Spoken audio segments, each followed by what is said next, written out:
I guess what I hope is that, that Biden doesn't just consider it enough to go back to the status quo ante and have an Obama-style restoration. Because if he does, my fear is the next time it won't be Trump, it'll be some guy that actually knows how the machinery of government works and will be far more dangerous. And then I think we're really in trouble. This is Rob Johnson, president of the Institute for New Economic Thinking. I'm here today with an old friend, former colleague at INET, Marshall Auerback. Marshall is very, very immersed in political economy. He's been a fellow at the Levy Institute, part of Jamie Galbraith's group on economics and peace and security. He's involved in Real Vision. He's got a hand in everything and an imagination for everything. And it's great to see you again, Marshall. Thanks for joining me. Well, it's always nice to be back with old friends again, so thanks for having me on. It's great to be with you. Even if it's only virtually. That's right. Well, that's all we can do nowadays. That's a big right. virtual hug for you, but we'll do the real McCoy at some point in the future, I hope. So I'll hold you to that promise, and I'll invite you here too.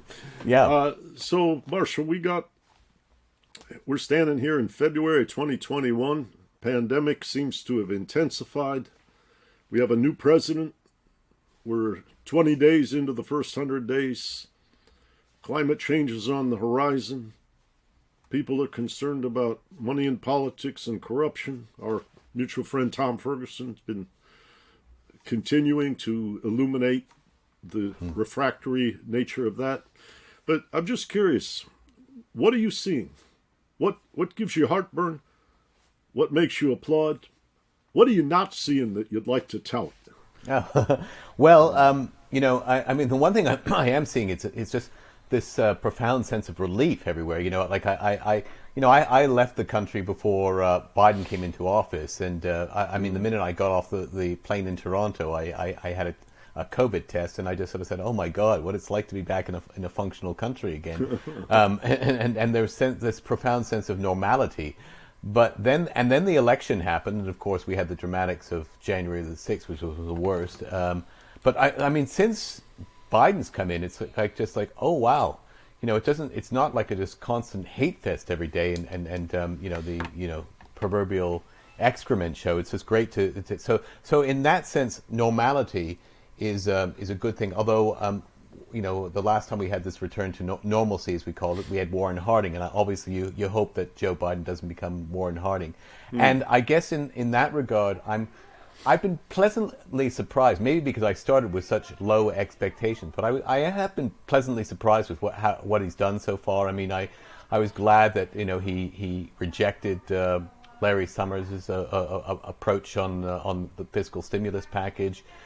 He seems to be taking a good lead from Bernie Sanders, and I guess so. I find that very satisfying. That what gives me heartburn is that we're still a long way from getting this pandemic resolved, and I do worry about the longer term impact, not just in regards to the younger kids, but just how incredibly hard it's going to be to recover from the hysteresis effects, and what kind of a country or even a civilization we're going to have in the next few years as a result of it. Well, during the Trump administration, people said, well, people are despairing, people are despondent, people are vulnerable to an authoritarian demagogue, people have rejected expertise. But at some level, the pandemic is an unmasking which says our health systems weren't right. Globalization has side effects. Not all of our preparations were adequate to give us confidence in our social safety nets, and health systems. Maybe some skepticism about expertise is warranted. And then the question is, how do you restore that trust? How do you bring it back to a place of, I'll call comfort or resolve, that you can believe in your government, you can believe in scientists, you can believe in expertise, and the world's not going to melt down in a shocking way. Yeah, no, that's absolutely right, and it's not just in the U.S. I mean, that was also quite a that line about experts, people being tired of expertise. Michael Gove said exactly the same thing in the UK after Brexit as well. And to some, maybe in one sense it's an anti-intellectualism, but I think it's more than that. I just think that it's to paraphrase David Halberstam. It's like our best and brightest have led us astray, and our government has not been acting consonant with broader public purpose, and that has been a concern. So, I think somehow you've got to get that back on course if you're going to get people to have some faith and something to root for in the government. I get the sense now with Biden there's just relief, and that we're not being exposed to something that's truly awful anymore. So we're getting through the PTSD. But is he going to be like the FDR in waiting, or is he going to be, as I said before, Warren Harding? Yeah. Well, you and I spent a lot of time together around the time of just after TARP and the Dodd-Frank financial questions, and it seemed to me that there was a loss of trust set in motion after we had deregulated finance. Then finance got bailed out, and mortgage overhangs didn't get adjusted, and nobody went to jail, and the campaign finance coffers of both House, Senate, and White House was full with Wall Street donations.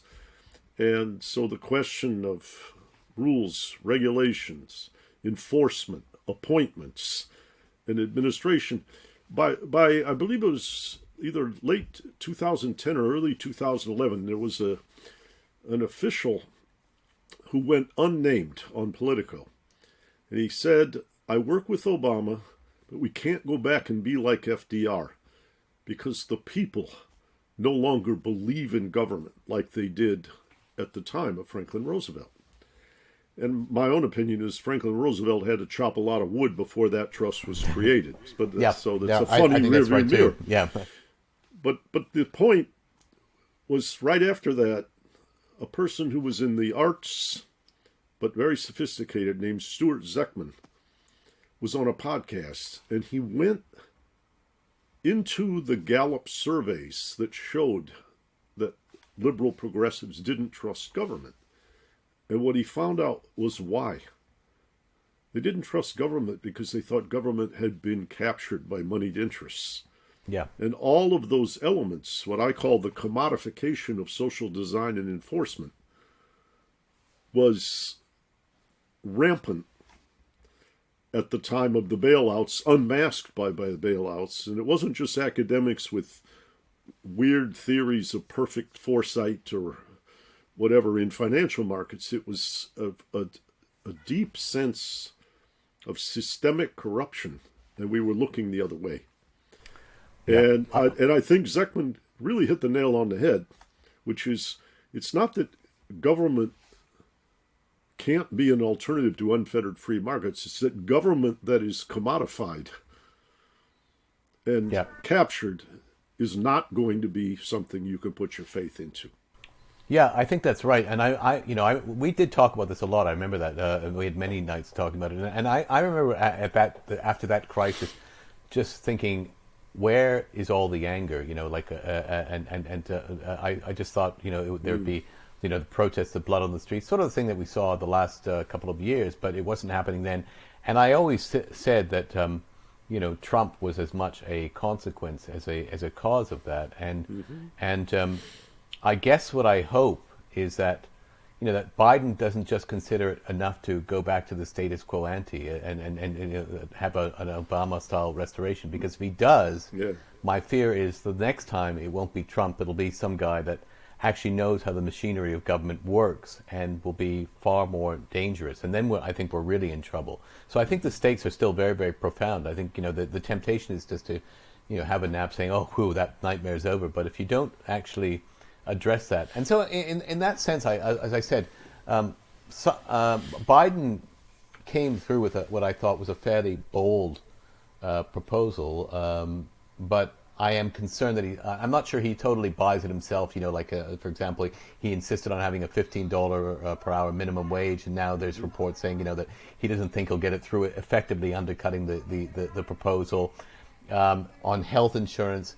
As you say, the pandemic has exposed some serious structural problems with the American healthcare system, and he still seems to be fixated on the idea of just building Obamacare in a much more strong way, acting to subsidize the existing system, give people access to private health insurance. And if you're unemployed, then that doesn't help you at all. And if you're unemployed because you're shutting down an economy to prevent the spread of a very dangerous pandemic, and then thereby people lose access to their health care, then effectively you've got policy cutting across, at cross purposes. And in that sense, I think what the Europeans did, in places like Norway, Denmark, Sweden, nationalizing payroll and things like that was probably a more successful approach.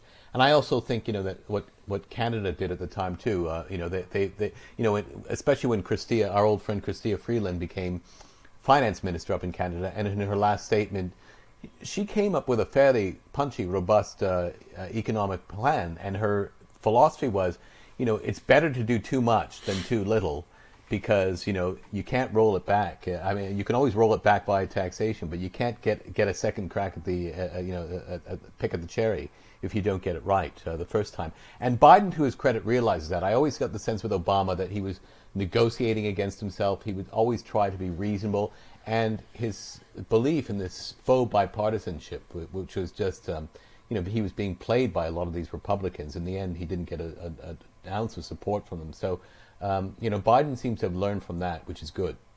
Mm-hmm. Mm-hmm.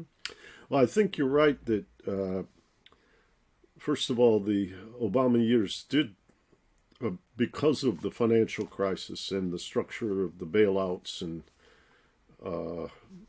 what I call tepidness of reform, led to things like the Tea Party, Occupy Wall Street, left and right versions.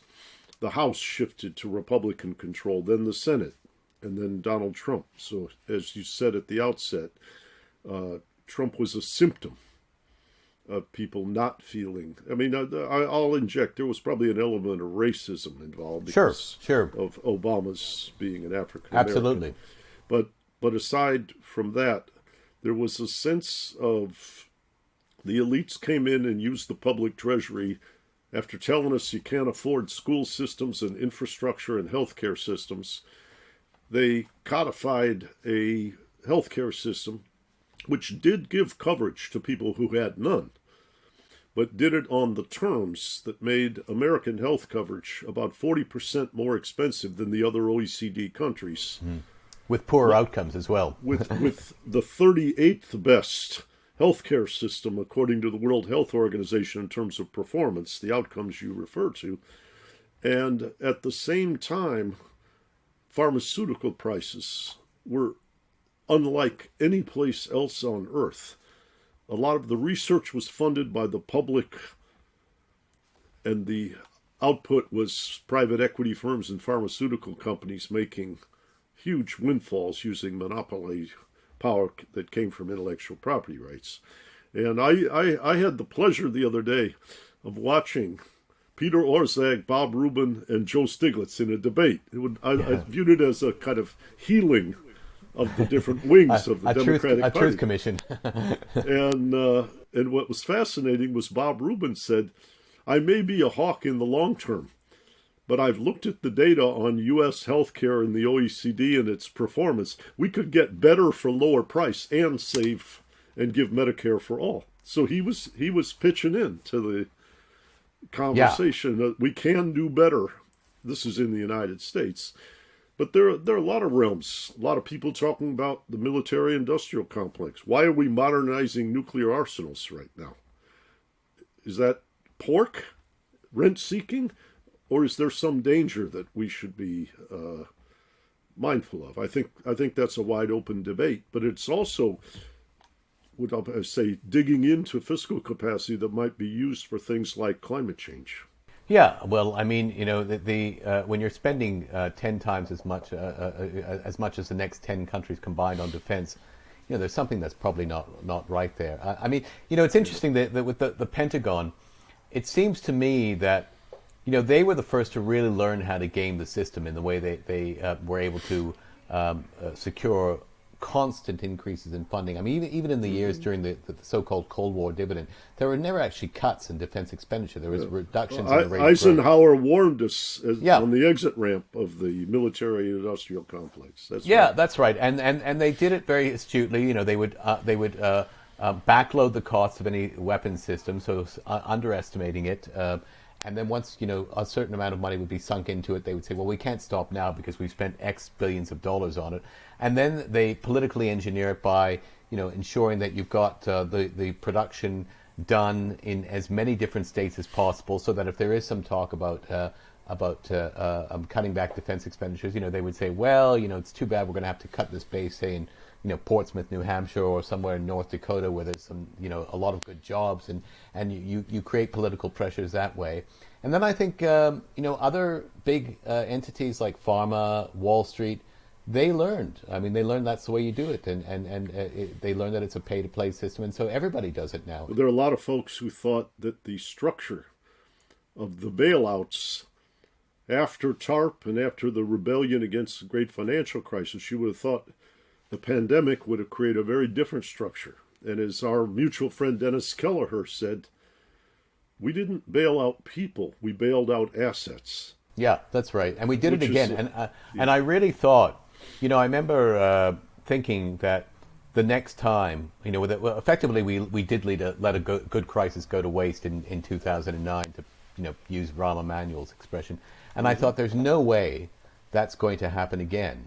But of course, this crisis wasn't really a financial crisis where you could hold the banks responsible. In fact, there's been very little outbreak of anger against the likes of Goldman Sachs or even BlackRock, which seems to be the new firm doing God's work right now.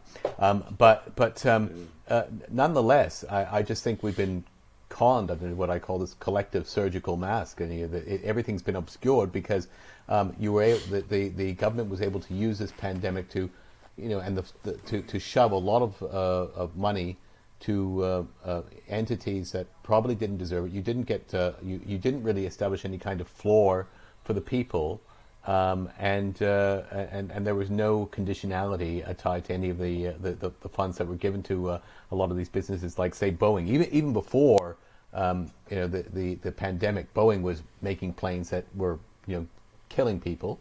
And they were having problems with their civilian operations. So we didn't really address that. We just rushed the money through, and then once those guys got paid off, all of a sudden the entire urgency just went out the window. So in that sense, it was similar to what happened in the bailout. We again prioritized institutions, maybe different kinds. Or donors. Yeah, exactly. Donors, they got their way, and but as opposed to helping people that really needed the assistance. Mm-hmm. But I think the other thing that's quite, how do you say, I hate to use the pun, unmasked, but the pandemic really showed how little protection for essential healthcare workers existed at the time when these people were asked essentially to risk their lives to take care of others. Yeah, it's shocking when you see these images of people, first of all, using masks over and over again, the same ones, using garbage bags as their part of their PPE because we don't manufacture anything at home. So, in fact, it not only exposed the destruction and the degradation of our public health infrastructure, but I think it also highlighted the limits of this whole what I call the Apple model, where you outsource all the manufacturing overseas, and but retain the software at home. I mean, at the end of the day, if you're not making stuff, there is a substantial skill degradation, and you create significant vulnerabilities. I mean, even Lawrence Summers said that in his a recent article. He said, we've got to talk about prioritizing Detroit man over Davos man, and he said that we have to give consideration to resiliency and redundancy in our economy, and not just efficiency. Right. And I think he was absolutely right about that. I'm curious, coming to the pandemic and looking at foreign policy. I was just given a book called Capitalism on a Ventilator. And it's by a group of social activists in China and in the United States. Margaret Kimberly from the Black Agenda Report is one of the writers. And this book is really saying these are the two leaders, maybe aspiring leader and existing leader of the world system. Let's compare how they responded to the crisis. And on both sides of the ledger, meaning the Chinese writers, other Asian writers, and the American and European writers, America didn't score very well. No. No. So I don't think anyone in the West really did, though. I mean, I think certainly the U.S. and indeed the U.K. are low on the totem pole. Yeah. But when you compare let's say the Western countries in general, I mean, some of them did a little better, relatively speaking. Germany, and maybe France to some degree in the earlier stages. But compare Denmark. that, Denmark. Yeah, but then compare them to, say, Taiwan or South Korea or even Japan. I mean, Japan, made a lot of mistakes, but I think they've had a few thousand fatalities. I can't remember the exact numbers, but even so, that's a nation of 130 million people. Taiwan has had 7 the last time I looked, which was a few weeks ago. Yeah. I mean, they've had the most extraordinary response. Yeah. So, I'm a little bit uncomfortable, using China per se as a model, because I do think that there's aspects of their system which we in the West would find unsavory. But I do think that there are other. And you don't know the integrity of the information reported either. Exactly.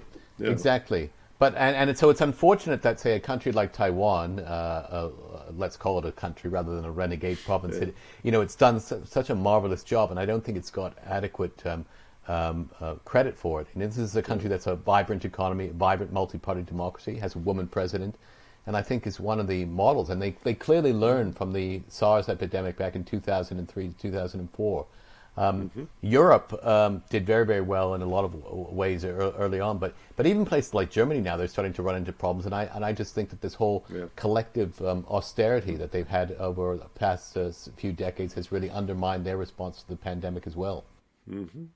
Now, New Zealand did very well. Another woman prime minister, and our friend from the private sector, Rodney Jones, played a big role back there. I just did a podcast with him last week, and he came out of Beijing and went there, and he knew the prime minister and talked very convincingly early on. And as he said to me, I got 5 kids, 3 in graduate school, 2 as undergraduates. Everybody's back to normal. As long as they don't open the international airports, we'll be fine.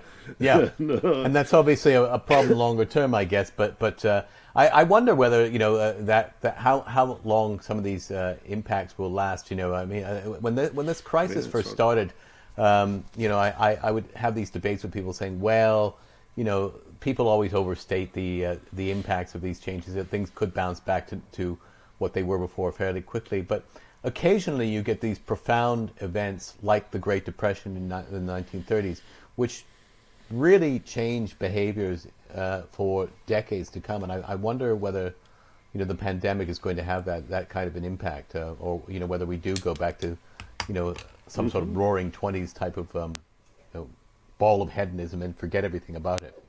Yeah, well, that how would I say, there are actions, as you talked about, Biden becoming president and how he leads can affect that trajectory quite a lot. To go back to an earlier point you made, this is a very interesting test case where the so-called market-based system that we use in the U.S. for healthcare wasn't really used for under Operation Warp Speed. The government effectively underwrote a lot of these vaccines by committing pre-purchasing, which I think is a very, very good model to use going forward, even amongst even with the Pentagon. You create markets by saying, if you can give us something, deliver us something with these specs, we'll guarantee you a market of X. And and this goes back to something that some of, like our old friend Bill Janeway talks about.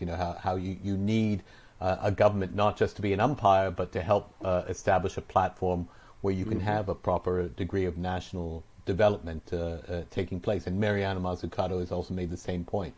Mm-hmm. Bill just created a course for INET, which is an 8 or 9 part course about the history of state and economic transformation, and whether it's highway systems or Silicon Valley or war preparation, But the culminating is what do we do? The culminating episode is what do we do about climate change? And the mythology that the free market does it all by itself, as opposed to the free market is an important element of propulsion if it's being directed by the state properly. And then the state can play a diminished role later. But Bill explores this in some very, very fine and very well polished and prepared lectures that just came out. Yeah, I saw the promo for it. I'm very excited to see that because I think Bill's 100% right. And of course, he has that unique perspective, being someone who is both a market practitioner and also has done the academic work as well, much like you in that regard. And I think so. He's in a position of unique authority to challenge the market fundamentalism because his own experience it doesn't. He always talks about what you might call the approach of the neoliberal, and so that as he finished at Cambridge, England, his PhD, he decided to take a 45-year sabbatical in the private sector. But now things are propitious for him to come back and play the role he had always wanted to. He can be the real heir to Joan Robinson at this point, maybe. That's right. Or Richard Kahn, I believe, was his dissertation advisor. That's right. But it's certainly no. But he's certainly right about that. I remember when the pandemic first started and there was talk about the need for a vaccine, and the overwhelming consensus within the scientific community was some people said you're never going to get a cure for a coronavirus, and then there were others that said, well, if you do get it, that typically these things you never get them before 3 or 4 years, and we did it and largely with the help of the government funding. This was done in less than a year. I mean, in a way, that's led to some sort of elevated or disappointing expectations because we were so successful in getting the vaccine. Everyone just assumed that we were going to devote the same kind of success towards distributing this, and there wouldn't be any teething problems. So I guess in that sense, the problems that we have right now should be expected, even if they are disappointing. Obviously, you do need still a fairly robust government hand to help deal with the logistics of distribution, and I think that's where another area where Biden clearly is doing a better job than Trump was. Mm-hmm. Well, I think that what you might call Janeway recipe might be just what the doctor ordered at this juncture for climate change. And I mentioned your fellow Canadian, Seth Klein, Naomi's older brother, who's been involved in a number of INET events. He wrote a book this past year. I made a podcast with him a couple months ago called The Good War. And it's about how Canada was involved in World War II 3 years before the United States, and how they put their resources together to be of service to the Allied powers. And then he draws that analogy to mounting the charge to address climate change, where Canada is one of the 6 largest producers of fossil fuels, so it has both supply and demand side adjustments to reorienting society of large scale. And I'm very interested in, as you said, sometimes they think it'll take 3 or 4 years. Sometimes you got to get on your horse. If the Martians attacked us tonight, well, maybe we would know what that secret defense budget was all about, why it was so big. But we'd start responding very quickly. The question is, with climate change being an ominous destroyer out there, albeit one of our own indirect creation, can we mount the charge and meet the timetables necessary in your mind? And what role would the state play in that?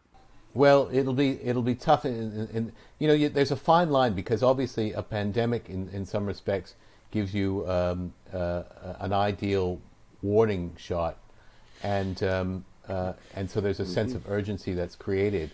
Although if you keep pressing that, shall we say the panic, I don't want to call it panic mongering, but if this sense of imminent threat all the time, eventually there's the boy who cried wolf phenomenon that comes along. So it's a fine balance, and yet you do want to mobilize people in a sort of Manhattan style project to get it going in the right way. And I think in that regard, the way we handled, for example, the vaccine process, I think that can provide a template going forward as to how we can use government much more productively. And that's not to say that it's done through some GOS plan, central planning. That's not it at all. As you pointed out, the market is a very, very powerful mechanism, but you can shape it towards a much broader social purpose. It's a tool, not a deity.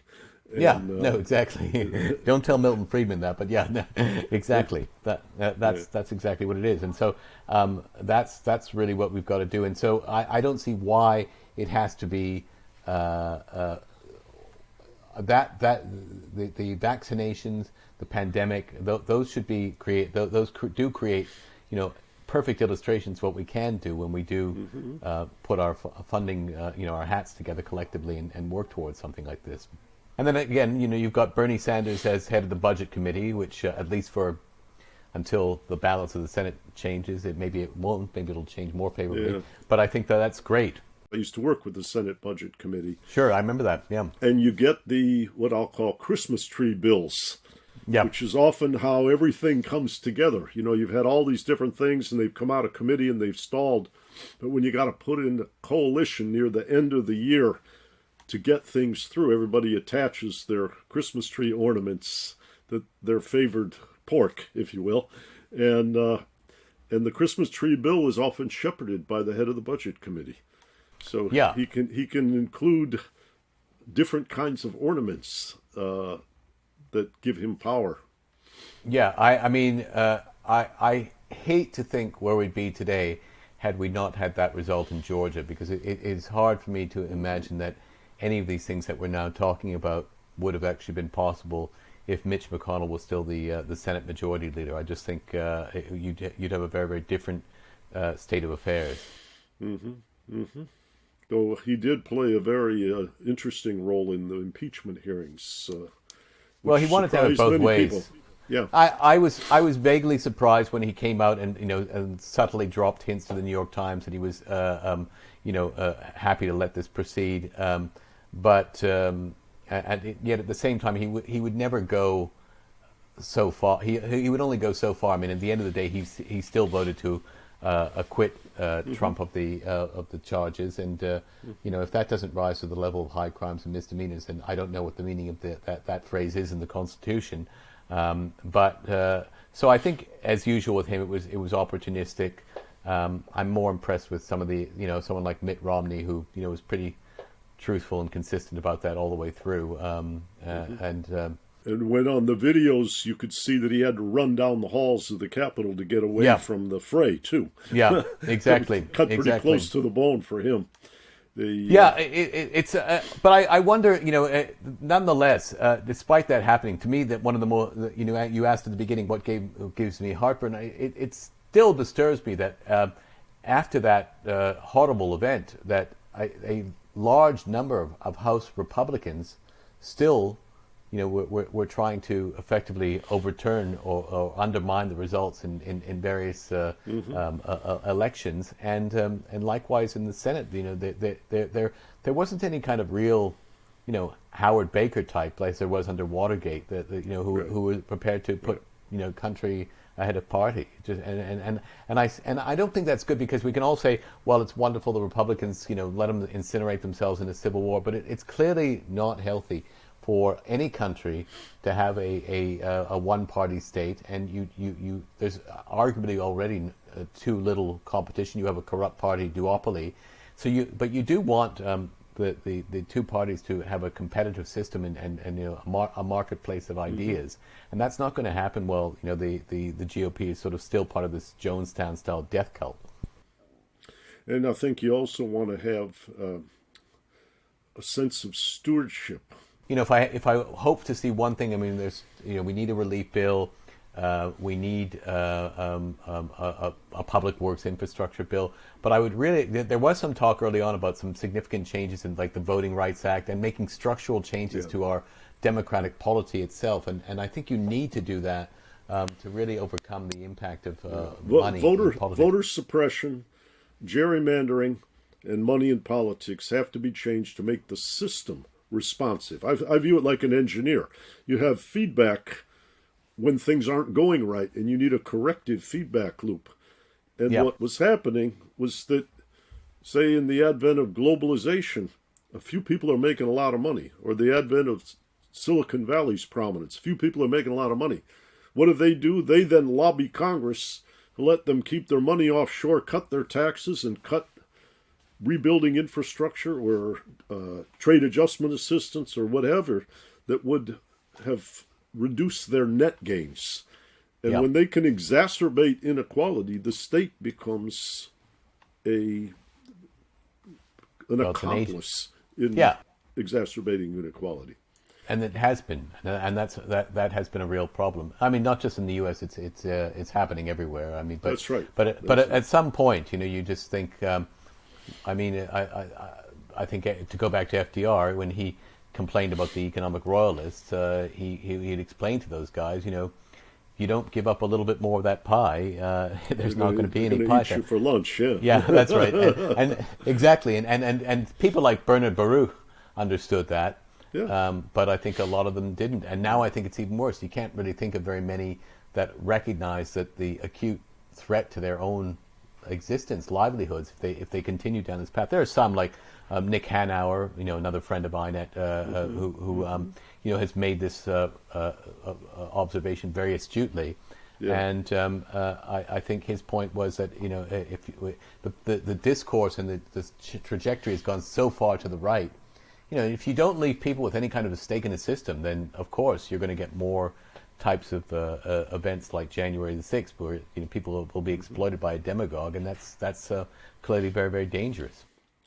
I remember one night in Berkeley, California, I was listening to a man.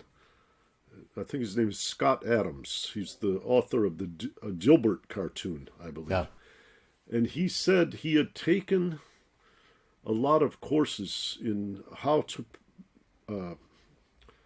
perform in the media and some courses in hypnosis, and that he had been in classes with Steve Jobs, who was considered a master communicator. And he said to the folks, watch out for this guy Trump. I think he's been taught by the same kind of people that taught me. And this was 2015. About 3 weeks later, I saw on a website that Adams had put a reeling list on how I would become a master communicator, as like an autodidact, how you put it all together. And then I saw Trump was going to appear in Miami. And I thought, I got to check this out. This guy was pretty vehement. And I went and watched. And Jeb Bush was the former governor. Jeb Bush says something about Trump and everybody cheers. Trump replies and everybody boos. Trump then, with 15 Republicans on the stage, looks at the TV camera and says something to the effect of, and I'm paraphrasing, you saw him being cheered for and you saw me getting booed. And you might expect that here in Florida because he's a very popular former governor. Mm. But the fact of the matter is the audience in this room is not you, it's the donors. Yep. And you ought to be very careful who they cheer for and who you vote for. And I said, this guy just fried the donors running for president. He's as dangerous to the corrupted system as Scott Adams suggested. And as we know, he mowed down 15 Republicans before beating Hillary Clinton. And his bumper sticker slogan was, the system is rigged. Yeah, absolutely. Unfortunately, he turned out to be even more of a rigger than the other guys. But that's so. I don't know. Do you see anyone out there who? I mean, is there someone who you think can transcend this? I mean, I always think of Tom Ferguson's expression: "If you want a happy ending, go watch a Disney movie." So, you know, I'm just wondering if there is a happy ending out there somewhere. Maybe things have got so bad now that the moment will push us towards something that's totally unexpected in a good way. Well, What I would say is that my sense is not to believe in magic people. Yep, I agree. It's to look at the system and the breadth of dysfunction related to environment, related to health, related to social sustainability and inequality, and which is manifest in health and education and other things, have lost so much credibility now that, in essence, like you said, if you could change the role of money in politics, you could envision a lot of healing policies. But if you don't change money in politics, it's not like we think we're on a sustainable path that's just suffering. I think things are going to continue to be vigorous, like after George Floyd's murder. The unrest, the breaking into the Capitol, these are symptoms. Yeah, and that's the real risk. I mean, I think this may just be the calm before the ultimate storm if we're not careful. That's the real problem. Yeah.